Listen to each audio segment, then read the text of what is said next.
So this is going to be the subject that we're going to talk. This is Abraham Galloway, who comes from just a few miles from here. I've written about the first Venus flytrap known to the world science. It was found in Brunswick County. I found the letter in London that they're describing the first time. They don't have a name for it yet, but it was found over near Brunswick Town. That's the Southport waterfront, 1930s. Kids that would, as soon as the boats would come in, they'd get in and help mama and aunt peel shrimp. I bet y'all know, a bunch of y'all know him, Menhaden fisherman. He was supposed to be the world's largest man. I've written about them.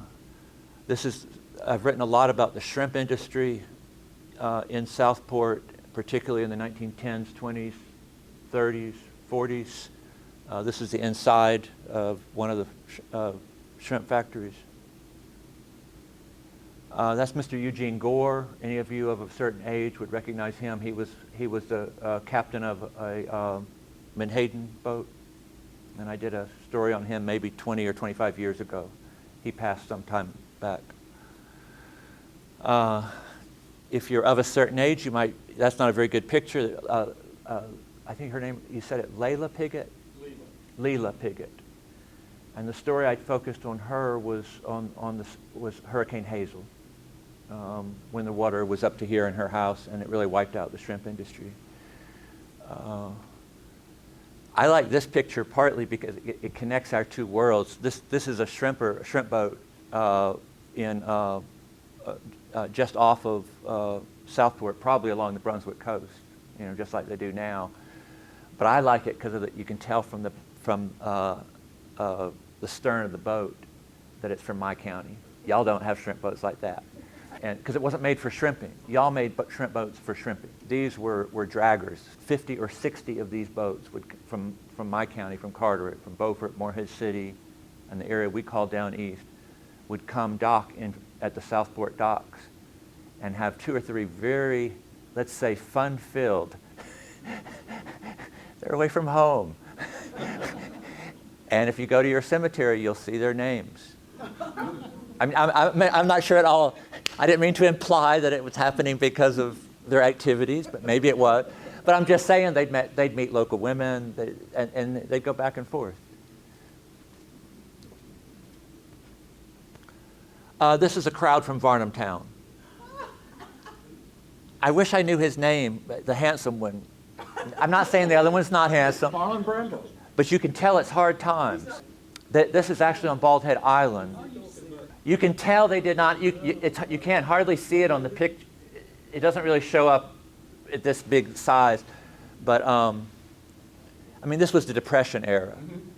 And he has carved a little splinter to put one of his buttons together. You couldn't afford a button. But that's where they were, right? I mean, I did a whole series of stories and articles and exhibits where I would, there was this one photographer in the 1930s who went around to all coastal villages all up and down North Carolina and took photographs. And I like him because he didn't just take pictures of like the fishermen, he took the fish houses, he took the people that peel in shrimp, he did it all. He died before he ever did anything with them. But at one point I was taking the photographs back to the communities where they came from and having people educate me. So we would do it like this, and we would show them up here, and then I would just step back because people would go, they'd fuss sometimes over who's who, but also I wanted to know exactly how they did these things. I remember being in the middle of a discussion on Harker's Island that I thought was going to come to blows, and the whole discussion was over 2 methods for salting fish. Because there was a picture where they had hung, sort of pinned, depending on which side of the room you were on. Mullet was on one side was arguing mullet, the other side must have been arguing spot. And they were arguing based on how thick, on the kind of salting they had done. I know. So it's very educational to me. And in each community, he usually took like for this group, there's probably 30 or 40 pictures. Can we access them? Yes, you can. Yeah, Oh, I'd love yeah, to see. yeah. In fact, they're at the they're all now at the State Archives, and the State Archives has a Flickr site. They used to be at the Maritime Museum in Southport. They would, some of them would have little pieces for whatever place they were, but now you can go, if you just put in Charles Farrell, Farrell, he's the photographer, State Archives, Flickr, and more will come up than you'll have to wade through them. But it's interesting, and I learned a lot because in a lot of cases, well, for example, for some of the mullet guys, I found the only crew that still mullets the way these people did. People still mullet, but the only people there's only one crew left, and it's on Bogue Banks, and they have a different language. I mean, they could look at the picture and go, he's about to say this, and he calls this, and it used to be the biggest fishery in the American South. The North Carolina mullet fishery was the largest fishery in the American saltwater fishery. Is it Harper's Island? Well, it spread all over. It was here too. For one thing, it salted well, so it could be salted. It was before the days of refrigeration or ice, so they could send it all over the country. Every country store had a barrel of salt mullet in it. Our daddy used to talk that way. Yeah, I've never learned to like it salted, but I grew up amongst mullet people. We grew up smelling that Yeah. cooking. He'd break the salt I know, off I in know. the morning. I'm going to get in trouble here because I'm not even talking about Abraham Galloway yet. What was Charles's last name? Farrell, Farrell. And the site will come up, and you'll find a bunch of Southport pictures. You'll find the Bald Head Island with the Varnamtown crowd. As far as local goes, that might be it. But they're from all over the coast. One of the really interesting things to me that I didn't know anything about, this is the only known copy of what we call a slave narrative, where somebody who was a slave wrote an account of his life. This man, James Johnson, who was born in Brunswick County as a slave, he was enslaved on a plantation up at the headwaters of Lockwood Folly River. He eventually ends up, it's a long story, under very bad not in England. To be blunt, he finds the Lord, meets a good woman, settles down, and to support his ministry, he publishes this book.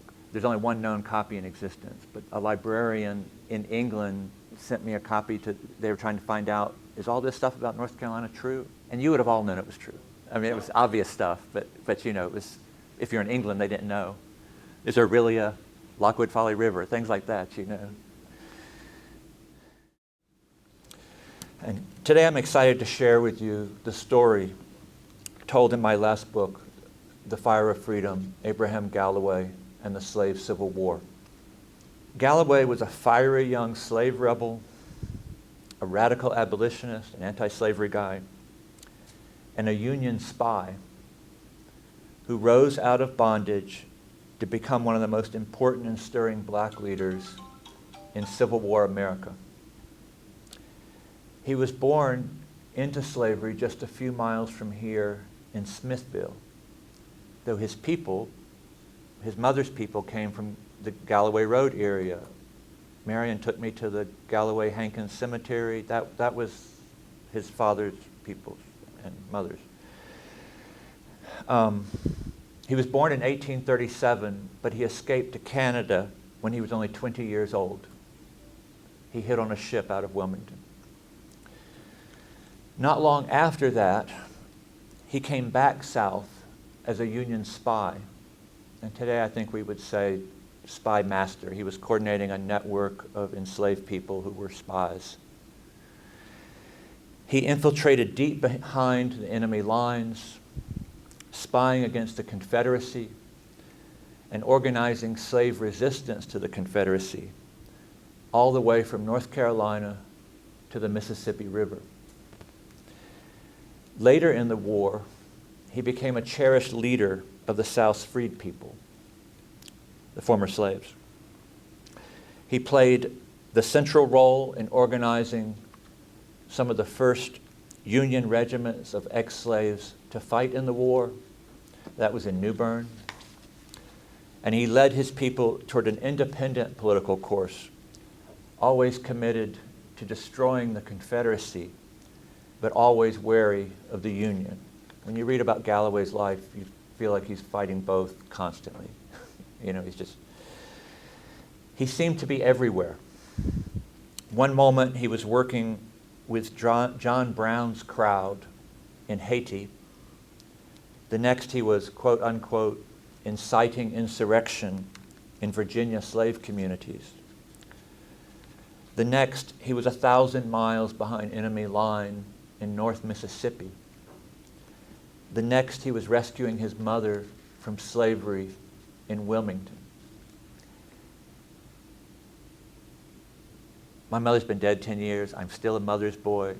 But when I found that Galloway went against a Union general's orders to go 90 miles behind enemy lines and get his mama out of Wilmington. That's our guy. He also stood at the forefront of an African American political movement that flourished in the Union-occupied parts of North Carolina. In that role, he founded the first civil rights groups in American history below the Mason-Dixon line. They were called Equal Rights Leagues. They were organized, the first ones were organized in New Bern and Beaufort. They were roughly half men and half women. And he led a historic delegation of black activists, former slaves, from the North Carolina coast to the White House to meet with President Lincoln and demand the full rights of citizenship. They were the first ex-slaves to meet with Lincoln during the war. Twice during the war, Galloway made lecture tours through the northern states, giving rousing speeches at some of the nation's most important black churches, where he stressed the importance of demanding African American political rights, not just freedom, and of supporting grassroots organizing inside the Confederate States. We choose the death of a hero over the life of a slave. I'll say that again, this is Galloway. We choose the death of a hero over the life of a slave, Galloway declared in Beaufort, North Carolina, on the first anniversary of the Emancipation Proclamation, so during the war. After the war, Galloway remained in the thick of the struggle for racial justice and political equality, exhibiting, as a New York newspaper said of him, and I quote, an exceedingly radical and Jacobinical spirit that resonated deeply among African Americans in the South.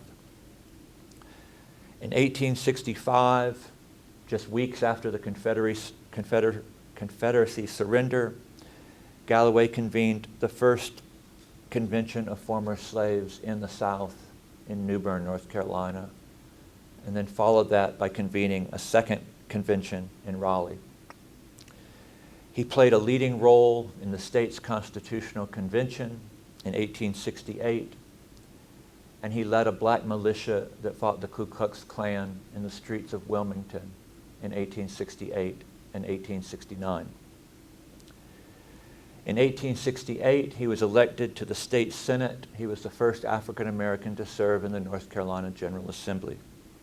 He represented New Hanover and Brunswick counties. In the General Assembly, among much else, he introduced the state's first amendment for women's suffrage. Bold and defiant, Galloway burned with an incandescent passion against slavery and injustice in a way that served as a beacon to the lowly across America. Seen against like what I was taught about the Civil War, and even like much of the many books that are now out, I was kind of taught the Gone with the Wind version of, I'll call it that kind of. I had a great grandmother named Verena Jefferson Davis Bell. They named her after both the Confederacy's president and his wife. And then she married a Yankee. Anyway, But against all that, Galloway to us often seems like almost an unimaginable black man in the Civil War South. He presented an almost swashbuckling figure. He swaggered and primped, always wore 2 pistols in his belt, including in the General Assembly, made sure that all could see them, and he gave ground to no man, black or white, rebel or Yankee, private or general. He was at once very much a saint and very much a sinner, brazen and steadfast, vain, he loved how he looked, and enormously charming.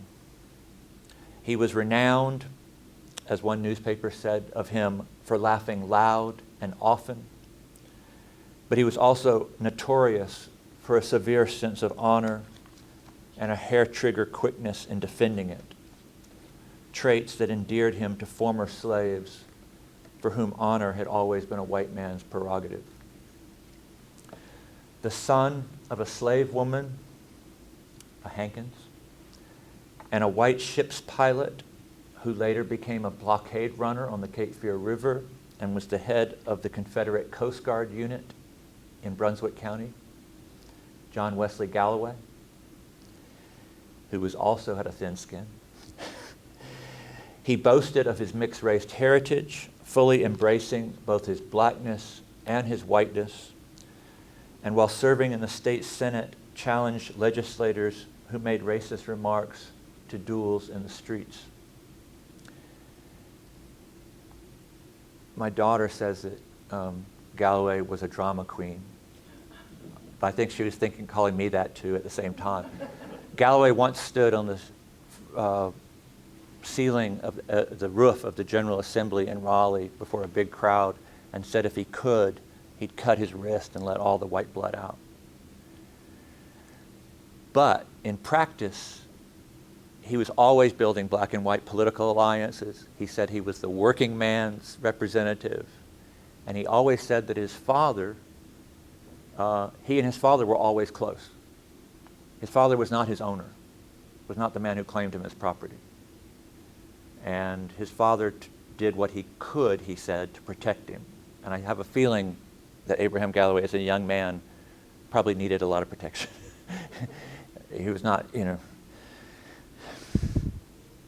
unschooled and unlettered. Galloway cut a remarkable swath through the great events of slavery, the Civil War, and Reconstruction. Perhaps most importantly, he embodied and gave voice to the hopes and aspirations of a whole revolutionary generation of African American activists here in the 19th century South that's largely been forgotten. Can I tell you how I found him?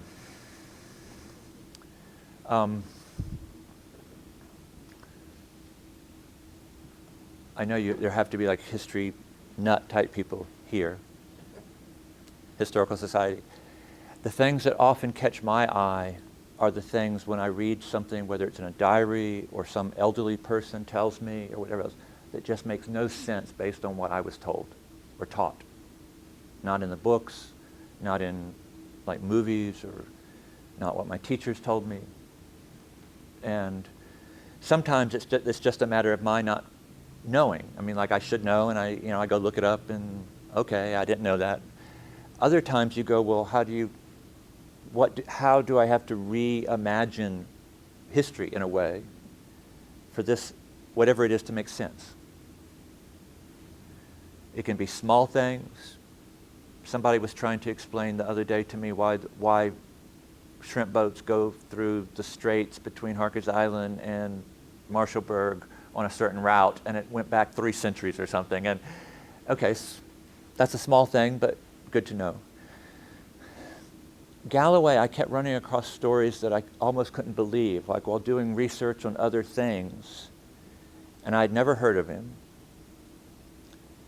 And I tell my students that I hate to give away my sophisticated research methods, but I really just had like a manila folder labeled Weird Galloway Stories. And I wasn't researching him, but as I went about, like the story of him being part of a conspiracy to launch a second John Brown raid on the South, being captured as a spy in Mississippi and escaping 1,000 miles back.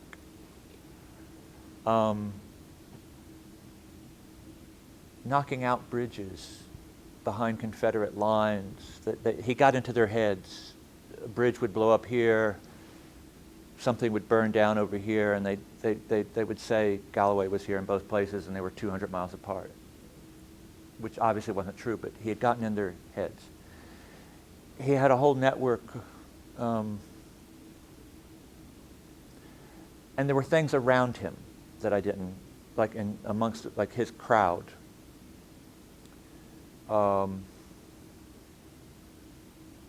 Like I feel I should have known this, but I remember seeing a slave advertisement. Sometimes owners, if a slave ran away, they would put an advertisement in the local newspaper, and they would say $25 reward or $50 reward for return Joe, David. This is what he looks like. This is where we think he might go, that sort of thing. And I kept running across advertisements. I still remember one of them. A slave named Peter escaped from New Bern in 1794. It said he had been to the sea all his life. He had African marks, tribal marks, and it said he spoke English, French, Dutch, and Spanish. Like, that was not the version of slavery that I didn't learn about this.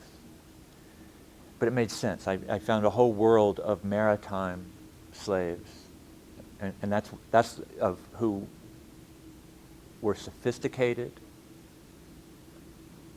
politically connected to a much larger world, and it was all through the sea.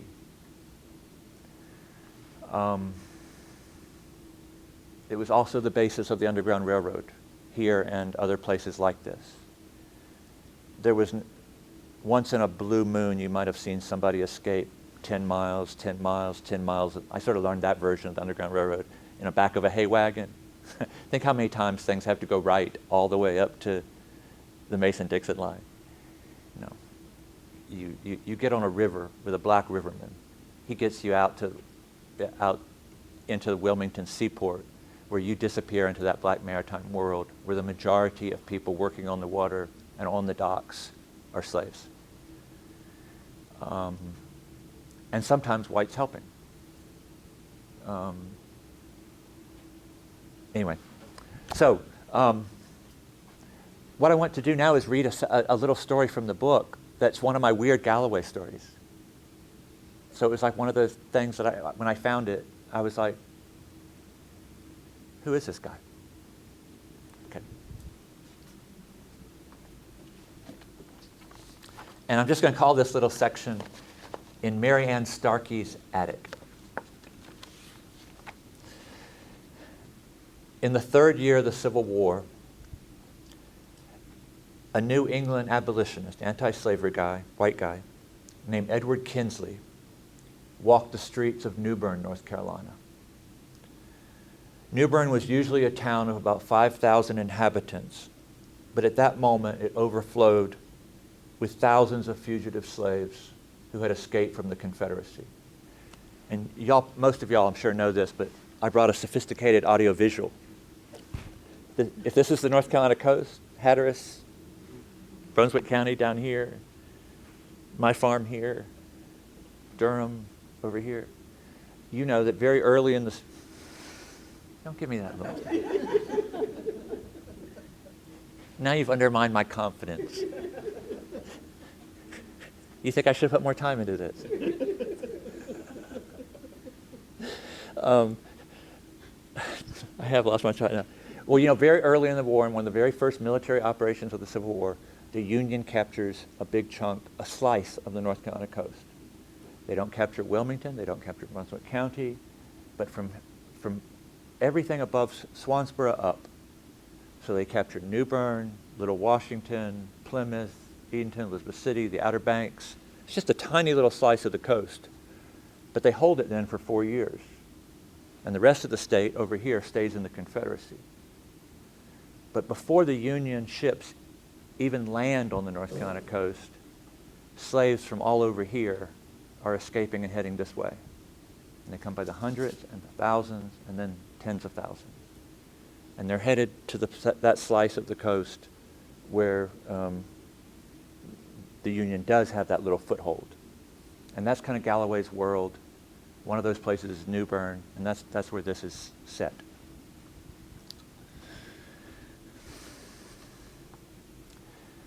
The setting was one of excess in all things: hardship, disarray, fear, heartbreak, joy. Federal troops crowded into colonial homes and antebellum manors. Downtown buildings lay in charred ruins. Retreating Confederates had burned some of them, and a Union general torched the others after snipers shot at his sentries. The Confederates had fled so quickly that they left doors banging in the wind, family portraits in front yards, a piano in the middle of a street. The murmur of sawmills could be heard across the Trent River. That was the sound of the former slaves, the slave refugees, building a new town. The days clattered noisily by, and even the stillness of evening was broken by short bursts of ecstasy. Slave sisters reunited after a lifetime apart, or the arrival of a slave family that had survived a journey of 150 miles. No one breathed easy. New Bern was a sliver of sanctuary for African Americans in the slave South, and the Confederate Army threatened to recapture the city at any time. Kinsley, our guy from the north, had come to New Bern as an emissary of Governor John Andrew of Massachusetts and of President Abraham Lincoln. And they were seeking to recruit an African American brigade for the Union Army. Kinsley had traveled south incognito.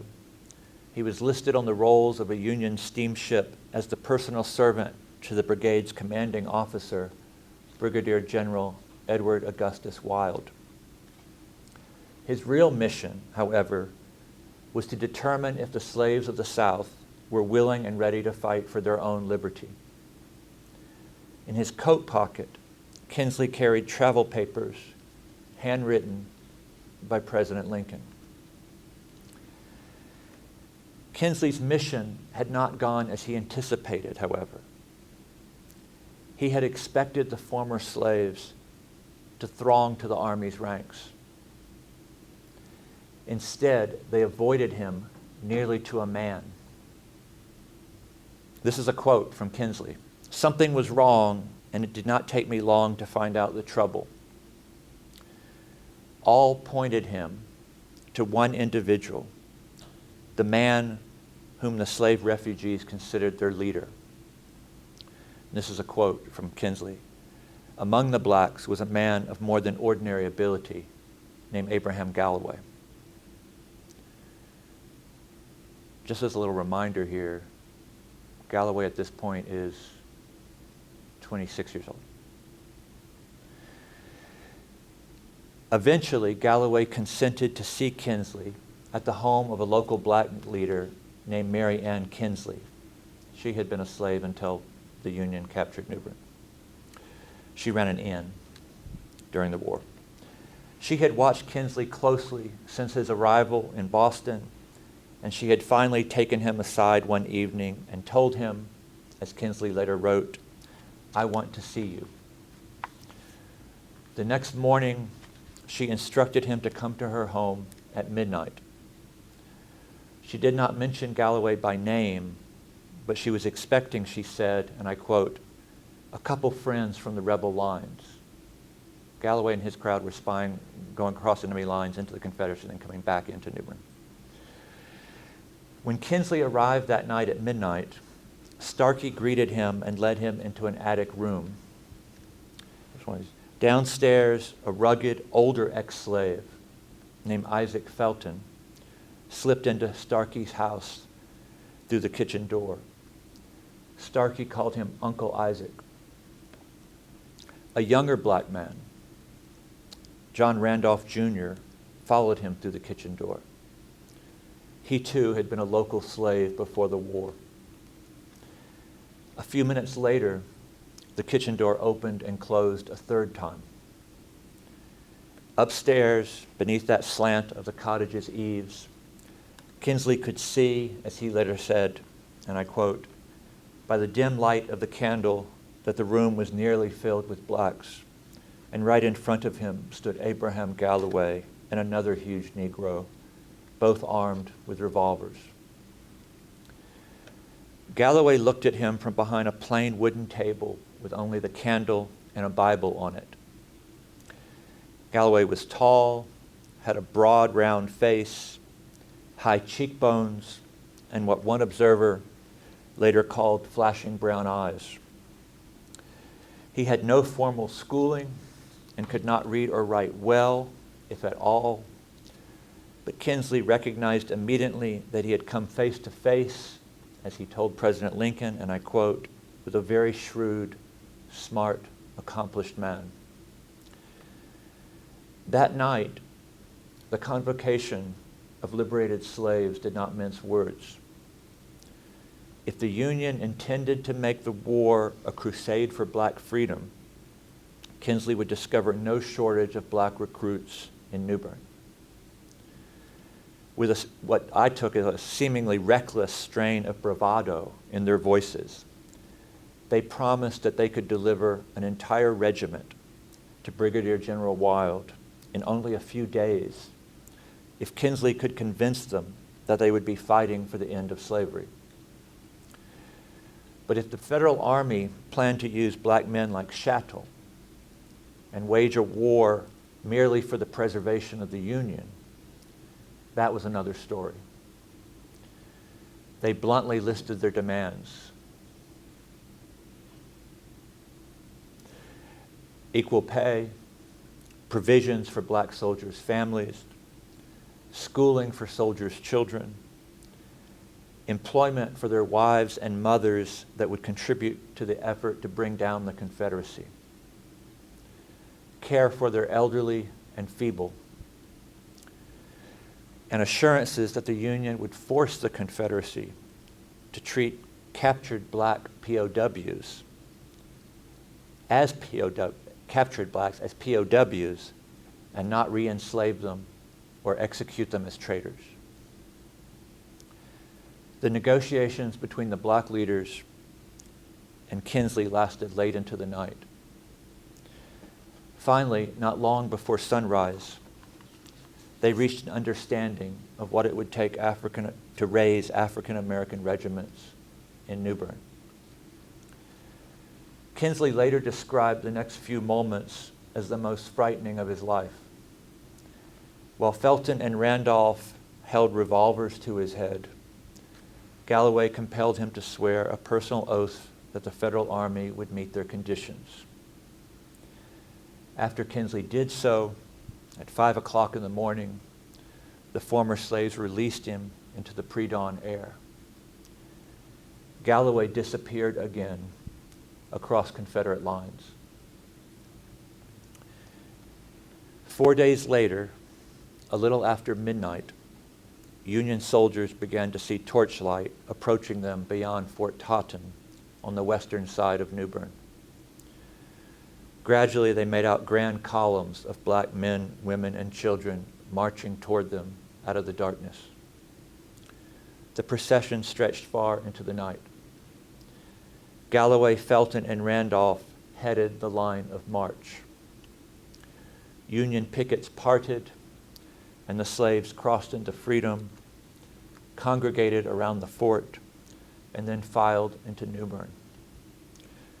Kinsley estimated that 4,000 men, women, and children arrived in the city that night.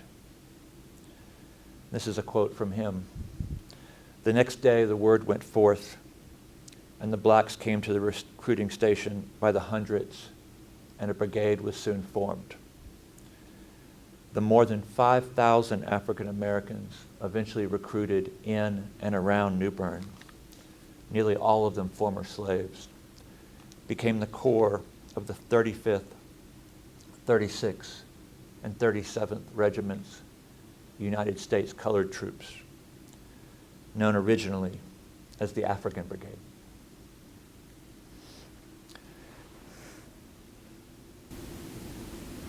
So that went straight to the weird Galloway folder. This was not the Civil War that I was taught. I was taught the opposite. I don't know. I was taught that blacks were docile, being led around by all kinds of people.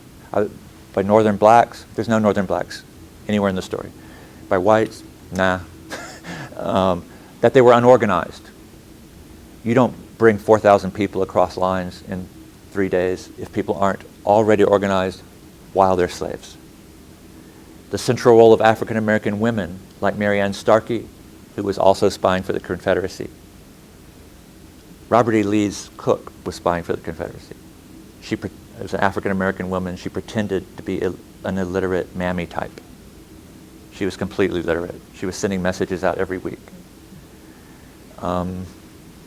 Anyway, do I have time for one more story, or how are we doing? You think? Yes, sir.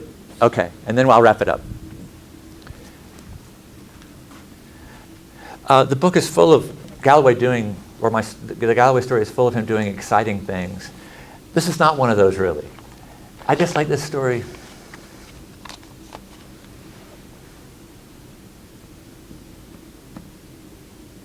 Well, you'll see. Because it has kids in it? I'm not sure.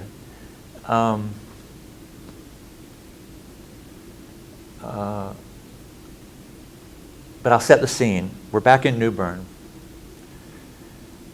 And remember I mentioned those civil rights groups that were called Equal Rights Leagues? They get together for their first gathering, because they're from different parts of they're now all over the coast. And they're getting together for their first, and they're going to celebrate the Emancipation Proclamation. I guess it would have been the second anniversary. And they come to New Bern to do that. And at that point, the war is only 3 or 4 months from ending. But everyone can tell what's going to happen. Lee is crumbling in Virginia. Sherman's rushing up from the south.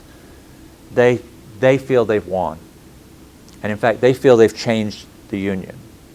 They didn't care what the Union was fighting for first. You want to fight for states' rights? You want to fight against states' rights? That meant nothing to Galloway and his people. For them, it's a war of liberation. It's about their freedom. And they believed, you could argue how it turned out, but they believed that they had succeeded in turning that ship. That from their point of view, it's a war of liberation, and they had succeeded. So it's a big celebration that they're...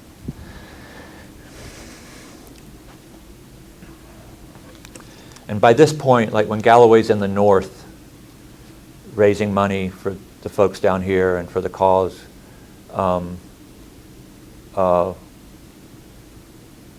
Frederick Douglass is introducing him as the keynote speaker.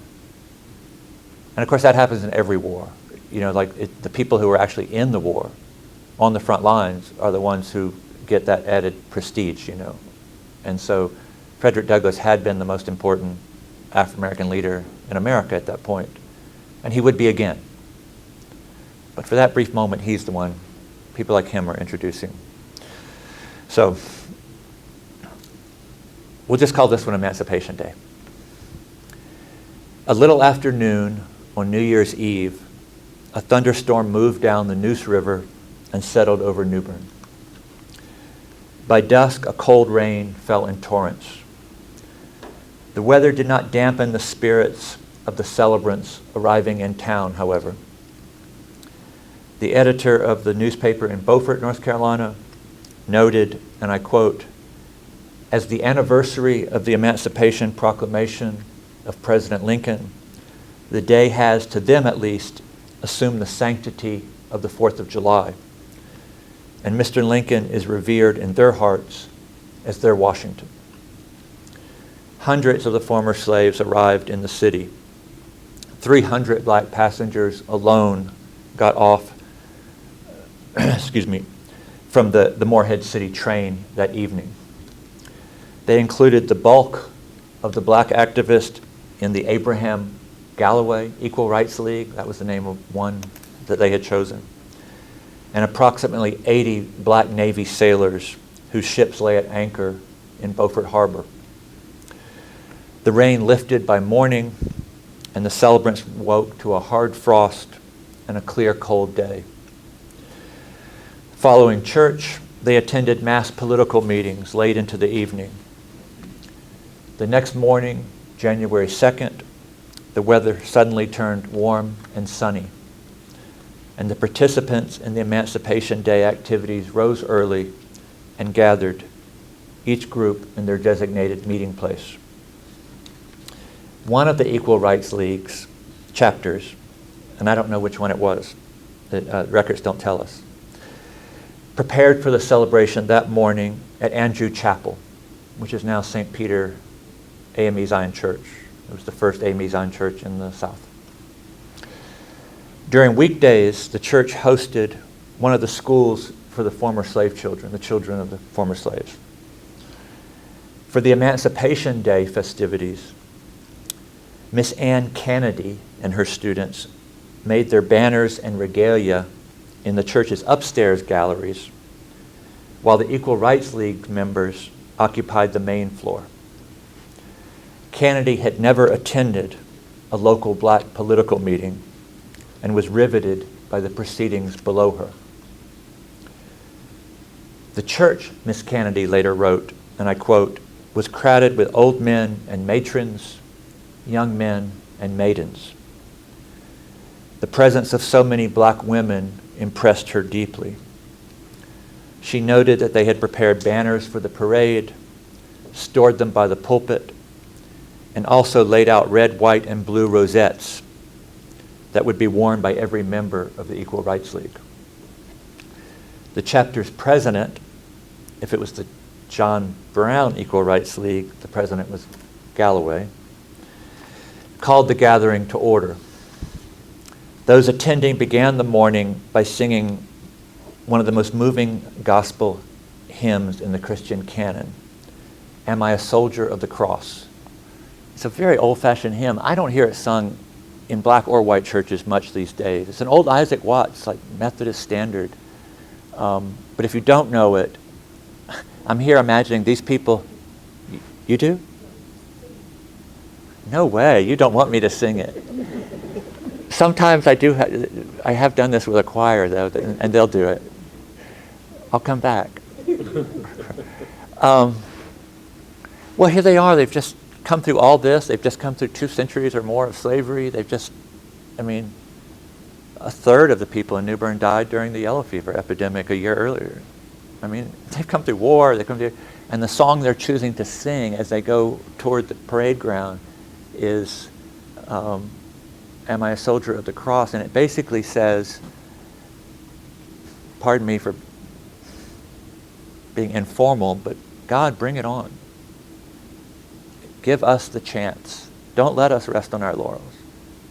Give us the chance to struggle so that we can show we deserve freedom in this life and salvation in the next life. I'm like, they're not even taking a breather, man. I just find that. Yeah. Pardon? Okay.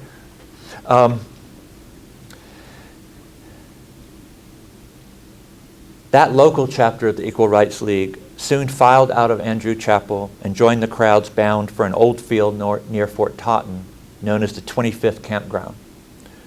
There they assembled in a large square.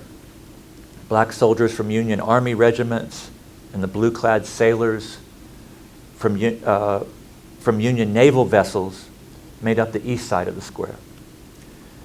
The Henry Highland Garnett Equal Rights League and the Abraham Galloway Equal Rights League shored up the south side.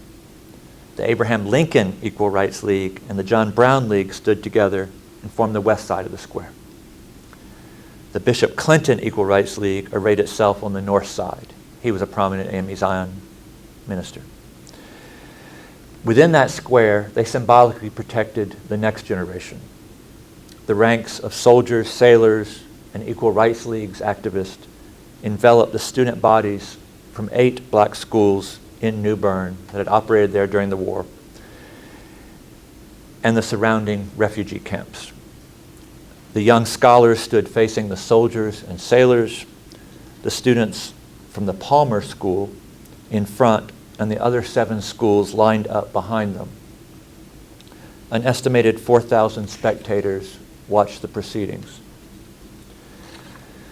Galloway, still only 27 years old, had been elected what they called president for the day and commander-in-chief. He occupied a place of honor on all the celebration stages and rode in the parade later that day on a fancy dray pulled by horses decorated with ribbons and finery. Standing in the fore of the gathered thousands, Galloway gave a signal, and the students from the Palmer School unfurled a beautiful silk flag bought for the African American soldiers of the 1st North Carolina Heavy Artillery. Miss Carolyn Green, one of the Palmer School's young scholars, I think she was maybe 11 or 12 then, stepped forward onto the main stage with Galloway by her side. The picture of grace and poise, Miss Green formally handed the flag to the regiment's officers and delivered a short speech. Their commanding officer thanked the students for the fine banner and pronounced Miss Green's oration, and I quote, the greatest that he had ever listened to. Later that day, following a parade into the city and a speech by Galloway, James E. O'Hara, the African-American principal of the Palmer School, read aloud the Emancipation Proclamation. For 2 years, O'Hara had watched the former slaves, some of them only days out of slavery, display an almost desperate craving for knowledge. Slave women had traded quilts for tutoring. Burly sawmill workers whipped out their common readers during lunch breaks. Others had forsworn work boots or groceries in order to buy books or to pay their fair share of a school's bill for lamp oil. O'Hara knew full well how much the Emancipation Proclamation meant to such students, and the crowd must have heard how much the students meant to him as he read Lincoln's words, that on the first day of January, in the year of our Lord, 1863, all persons held as slaves within any state or designated part of a state, the people whereof shall then be in rebellion against the United States, shall be then, thenceforward, and forever free. That night they crowded into the city's churches and renewed their celebration of Emancipation Day. The vast majority had been slaves, denied any semblance of liberty or equality when the war began. Now they had built their own schools and churches, organized their own benevolent societies, and served in their nation's army and navy. Having fought for their freedom, they now stood together in equal rights leagues and anticipated a future as American citizens. They believed that their blood sacrifice had earned them a place at the heart of the great experiment in democracy that is the United States of America. One more minute. Abraham Galloway died on the 1st of September, 1870, at his home in Wilmington. He was only 33 years old. At his death, an estimated 6,000 people gathered to mourn him. It was reportedly the largest funeral in the history of the state of North Carolina up to that time for anybody. To me, he was one of the great figures in American history. The rare individual who lived a life so deeply unreconciled to to tyranny and oppression that he inspired even the lowest, most downtrodden souls to believe, if sometimes only for a brief moment, that freedom and justice were not just a dream. And yet, it's safe to say that for more than 125 years, no school child ever uttered Abraham Galloway's name, or the names of any of those multitudes of African American men and women like Marion Starkey, who stood by his side and did so much for the cause of freedom in this state and in this country. It's a joy and an honor and a privilege to be here among you, especially here in the home of Abraham Galloway, the place that made him, as together we begin to change that. Thank you.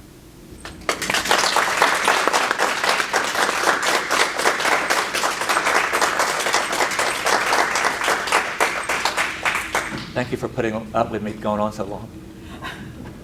It was wonderful. Thank you. That was very wonderful. Anyone have any questions or anything they'd like to Yes, ask? did he ever marry? He did.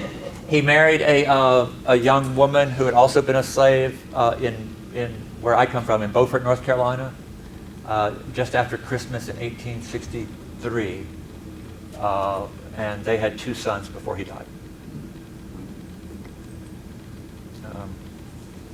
Yes, sir. I heard Brunswick County was the only county that went Republican before the Civil War because there was a lot of anti-slavery. You know, I don't know much about that. And I'd love to learn more because I've heard it. because I've certainly heard inklings of that. And Somebody in the Republican Party told me that. You know.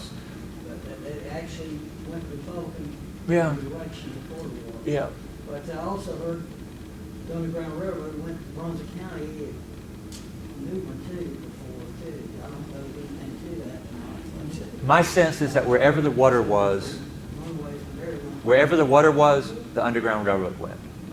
You know, like all you needed is a little harbor. And I also heard Brunswick County about the 3rd largest slave owner, I think was a black though, in this county. He was black.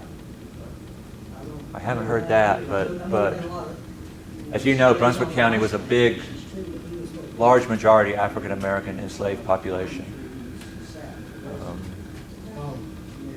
About how old was he when he started learning to read and write? He never learned. Never. It's hard to know because even in the General Assembly, his enemies thought he was brilliant. But if he could read it, write it all, I have a couple little things that I think someone signed for him. I sort of have a theory about this. He was obviously like really, really smart. I mean, lawyers in the General Assembly were afraid of his intelligence and wit. No, I mean, seriously. I mean, and the guns, I'm sure, didn't help. And he was surrounded, like the world, the men around him and women, many of them were very literate. One of the guys that was in his group subscribed to New York Tribune and the Congressional Record while he was a slave. That was one of my weird folder things. You know, like, what do you mean? That's not what I was taught. So he was around this. But as you know, it was illegal to teach an enslaved person to read or write. Enslaved people often found ways around it. But if you didn't learn, like all those people, my theory has 2 parts. One is that by the time they're like in New Bern, there's those 8 schools, and there's all kinds of adult schools, and they're in Beaufort. Galloway doesn't have time for that. All right.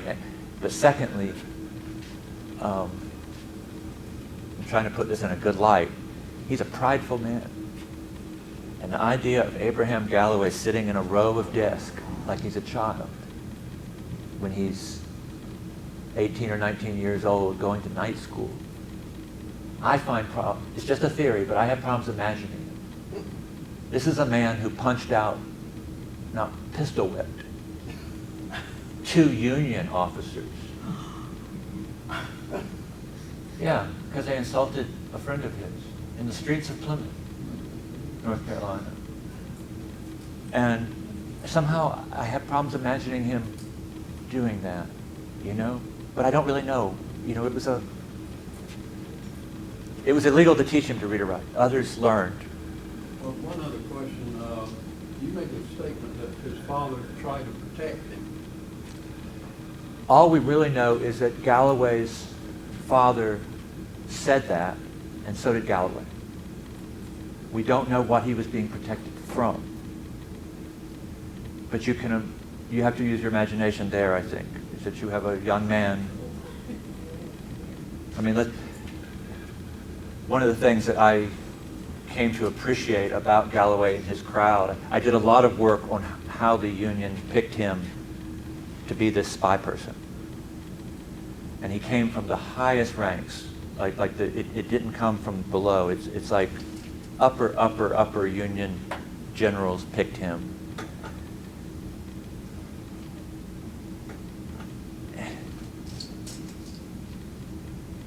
And it's a long story, but it goes back. He had run guns to John Brown's. He had been part of a group called the Black Liberators that would come up to Canada and then go back down into the South and rescue slaves and come back up. You learn spy skills. Like if you're looking for someone to be a spy in the South, who better? But the Union officers, even some that didn't like, there were all kinds of prejudiced Union officers, right? I mean, there was people that weren't, people that were. But even the ones that didn't think, that didn't want to be, I mean, there were Union officers that didn't want to have a black man in their command. But even those people said, you'll never find anybody being a better spy. Because they're raised to it, they would say. Like if you're a young man and you're trying to go see your girl on the other side of the river, you have to know how to get around at night. You have to learn how to you know, if you're helping in the Underground Railroad, if you're, whatever you're doing, and you learn to present a mask. You learn to put one face forward for some people, and you learn to show your real self to other people. This is not an easy skill to learn in a week. You know, like this is a lifetime of learning how to disguise, masquerade, and so they said, you know, give us all the African spies we can. Galloway was a very elite spy. He reported to the man that was he reported to Benjamin Butler, and when Union generals in New Bern tried to get him to do things, he ignored their orders. You know, he went above them. So anyway, yeah.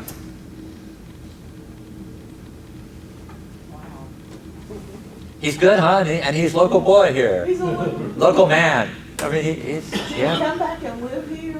He lived in Wilmington. But he didn't come back to live After here. the war, he came back and he represented Brunswick and New Hanover in the General Assembly. He's in Brunswick a lot during that time, not just as a representative, but he's also he's doing political rallies. He's yeah, he's all over. And he lived on 4th Street. In those years, he lived on 4th Street in Wilmington. So, thank you for having me.